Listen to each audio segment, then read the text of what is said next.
पहले ज़माने में शेरवानी नहीं थी। पहले ज़माने में शादी होती थी ना, अभी तो शेरवानी का रिवाज ख़त्म हो गया धीरे धीरे। पहले ज़माने में शादी होती थी तो दूल्हा जो बारात जाता था वो शेरवानी पहन के जाता था। वासे जी नहीं, शेरवानी पहन के जाता था। अब एक नौजवान लड़का था, गरीब लड़का था, अब शेरवानी है नहीं, शेरवानी सिलाने के लिए कम से कम 5,000 रुपये चाहिए। अब उसके पास पैसे नहीं है तो शादी कैसे करेगा? तो उसका एक दोस्त था, वो अपने दोस्त से बोला कि दोस्त हम बड़ा परेशान हैं।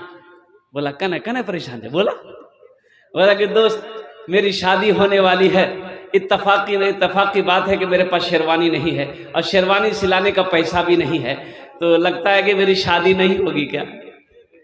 अल्लाह तो चिंता कने करिए, हमारे पास दीदा शेरवानी था, एक आप पहन लीजिएगा, हम पहन लेंगे। बड़ा खुश हुआ।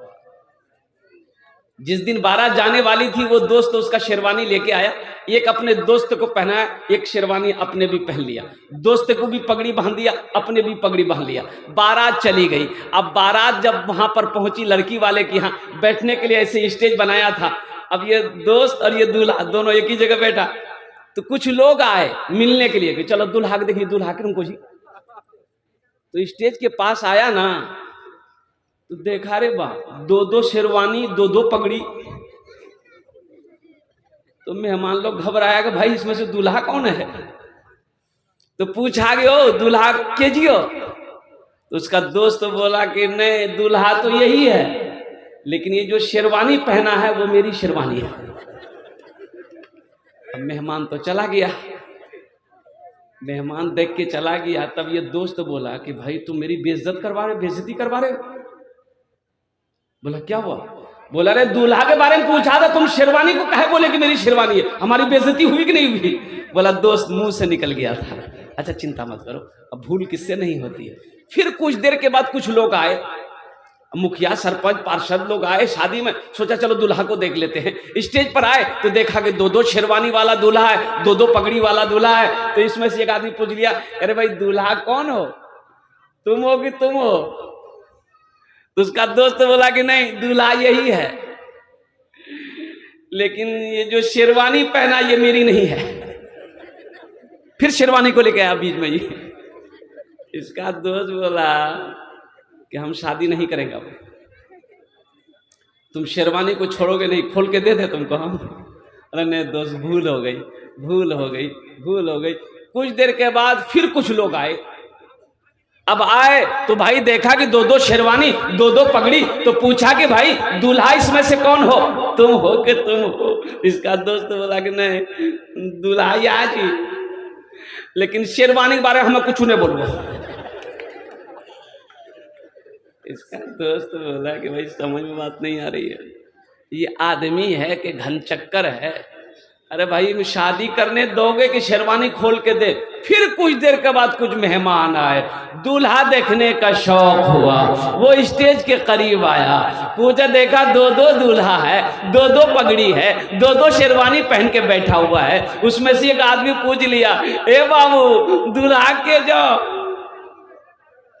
तो उसका दोस्त को बर्दाश्त नहीं हुआ, वो बोले नहीं, दूल्हा यही है, ये मेरा दोस्त दूल्हा यही है, लेकिन ये शेरवानी ना उसकी है ना मेरी है। उसका दूल्हा शेरवानी खोला वहीं पर, बोला दोस्त शादी निकाह मैंने करवा। मेरे भाइयों, मेरे दोस्तों, मेरे नौजवानों, मेरे बच्चों, ये देखिए ये असली जलसा सुनने वाला तो अभी आ रहा। बैठ जाओ बेटा, वहीं बैठ जाओ। ये सब हमारा नौजवान है, अल्लाह इन लोगों की उम्र में बरकत अता फरमा दे, आमीन बोले अल्हम्दुलिल्लाह। एक बात याद रखिएगा, वो कहानी सुने, वो कहानी आप लोगों ने सुना है कि नहीं सुना है? अंधेर नगरी चौपट राजा, टकासेर सोना टकासेर खाजा। सुने हैं? नहीं सुने हैं? हाँ। एक गुरु एक चेला पहुंचा, वो उस इलाके में पहुंचा तो देखता क्या है कि बाजार में सोना भी 1 रुपए किलो और खाजा भी 1 रुपए किलो। तो चेला बोला गुरु से कि गुरु यहां क्या हो रहा है? इतना सस्ता खाना, इतनी सस्ती मिठाई मिल रही है गुरु, सोना भी 1 रुपए किलो, मिठाई भी 1 रुपए किलो। तो उसका गुरु बोला कि यहाँ का हालात ठीक नहीं है, जल्दी भागो यहाँ से। तो चेला बोला कि नहीं भागेंगे, यही तो मौका मिला, हम बहुत पतला दुबला हो गए, खूब खाएंगे, खूब बदन बनाएंगे, अब जाइए। गुरु बोला कि बेटा सोच लो। बोला हम उसको चिल्लाते जा। गुरु चला गया, चेला खूब खाया, एक आध महीना रहा, ये फूल के मोटा हो गया। अब वहां का जो राजा था, बादशाह था, अब एक आदमी रात में चोरी किया, चोर पकड़ा नहीं गया। राजा फांसी का फंदा बनाया कि मैंने ये फांसी का फंदा बनाया है, पकड़ के आदमी को लेते आओ, जिसके गले में ये फांसी का फंदा अड़ जाएगा उसको फांसी पे चढ़ा देगा, समझ लो वही चोर है। अब जिसको जिसको लाता था, तो कोई पतला है, कोई दुबला है, कोई कैसा है, अब किसी के गले में सेटे नहीं होता था। इसको भी देख लिया सिपाही लोग, बोला इसी के गले में सेट होगा, पकड़ो इसको। खेल के लीजिए, 1 महीना ही पकड़ के लाया इसको, इसके गले में फांसी का फंदा फंसा, सेट कर गया। बोला यही चोर है। अब ये रोने लगा कि भाई अच्छा बुरा फंसे, मेरे गुरु तो सही कहा था कि मेरा चेला यहाँ के हालात ठीक नहीं है, कुर्बान जाइए। आखिरी ख्वाहिश पूछा गया कि तेरा वक्त अब आखिरी आ गया है, मौत का वक्त करीब है, तुम्हारी कोई आखिरी हिज्जा है, आखिरी ख्वाहिश है? तो बोला कि हाँ, मेरी आखिरी ख्वाहिश यही है कि वो मेरा एक गुरु है, बस मेरे गुरु को बुला दीजिए, कुछ बात उनसे करनी है। तो राजा ने सिपाही को भेजा, ढूंढो इसका गुरु कहाँ है। गुरु को पकड़ के ले आया, तो गुरु के कान में चेला ने कहा कि गुरु बचा लो, हमको बचा लीजिए। तो गुरु ने कहा कि हमने तुमको पहले ही ने कहा था कि यहाँ का हालात ठीक नहीं है, अंधेर नगरी, चौपट राजा, टका सिर सोना, टका सिर खाजा। तुम समझे नहीं, तुम समझे नहीं। तो ठीक है, चिंता ना करो। गुरु ने कहा चिंता ना करो, हम तुम्हें बचा लेंगे, हम तुम्हें बचा लेंगे, चिंता ना करो।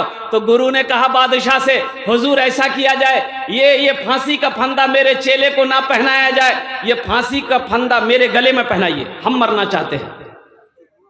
तो बादशाह ने कहा कि काहे, आप काहे मरना चाहते हैं? तो गुरु बोला कि मैंने पत्री देख लिया है, जंतरी देख लिया है, किताब देख लिया है, आज के दिन जो मरेगा वो डायरेक्ट जन्नत में जाएगा, इसलिए हम जन्नत में जाना चाहते हैं। तो बादशाह बोला अरे वाह, ये तो गुरु बड़ा चालाक है, ये कहे जन्नत में जाएगा, हम ही कहे नहीं चले जाएंगे जन्नत में।